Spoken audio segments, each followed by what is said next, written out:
नमस्कार, मैं हूं ऋतिका राज। स्वागत है आपका। राजनीति की गलियारों में उत्तर प्रदेश चुनाव की तैयारियां शुरू हो चुकी है। बहुजन समाज पार्टी की प्रमुख और पूर्व मुख्यमंत्री मायावती ने कहा कि उनकी पार्टी 2022 के चुनाव के लिए उत्तर प्रदेश में 86 आरक्षित सीटों पर ध्यान केंद्रित करेगी। इसके अलावा मायावती ने 86 आरक्षित सीटों के लिए रणनीति पर चर्चा करने के लिए मंगलवार को लखनऊ में बसपा विधानसभा प्रभारियों और अध्यक्षों की अहम बैठक बुलाई है। उत्तर प्रदेश विधानसभा में 403 सीट हैं, जिनमें से 86 आरक्षित हैं, 84 अनुसूचित जाति के लिए और 2 अनुसूचित जनजातियों के लिए आरक्षित हैं।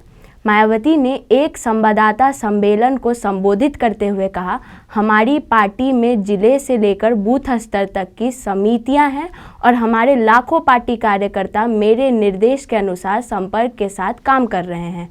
पार्टी इन समितियों के सदस्यों द्वारा किए गए कार्यों की समीक्षा करेगी और उनके काम का मूल्यांकन भी करेगी। मायावती ने कहा, हमारे विधानसभा प्रधान यूपी विधानसभा की सभी 86 आरक्षित सीटों के लिए प्रभारी लखनऊ में एक महत्वपूर्ण बैठक के लिए बुलाए गए हैं। हम इन आरक्षित सीटों से बूथ स्तरीय समितियों समेत विभिन्न समितियों के सदस्यों के कार्य को प्रगति की समीक्षा करेंगे। हम आरक्षित सीटों के लिए एक ठोस रणनीति पर भी चर्चा करेंगे और इन आरक्षित सीटों पर विशेष रूप से ब्राह्मण समुदाय के उच्च जाति के लोगों पर भी ध्यान केंद्रित करेंगे। इसकी जिम्मेदारी बसपा के राष्ट्रीय महासचिव SC मिश्रा को सौंपी गई है।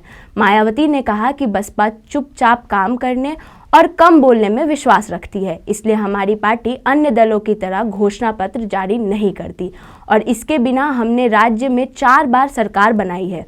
बसपा द्वारा पूर्व में किए गए विकास कार्यों को एक फोल्डर के जरिए लोगों को उपलब्ध कराया जाएगा, जो लोगों को बसपा सरकार द्वारा पूर्व में किए गए सभी प्रमुख विकास कार्यों के बारे में बताएगा। अगर एक बार फिर बसपा की सरकार बनती है तो हम पहले की तरह राज्य का विकास करेंगे। बसपा द्वारा किए गए कार्यों को अन्य दलों द्वारा केवल छोटे छोटे बदलाव करके गलत तरीके से दावा किया गया है। हमारे द्वारा किया गया काम आज़ादी के बाद किसी भी पार्टी ने नहीं किया है। बसपा बोलने में नहीं, काम करने में विश्वास रखती है। इस फोल्डर की मदद से लोगों को पता चलेगा कि बसपा ने क्या किया और अगर हम सत्ता में आए तो क्या किया जाएगा। आज के वीडियो में सिर्फ इतना ही। धन्यवाद।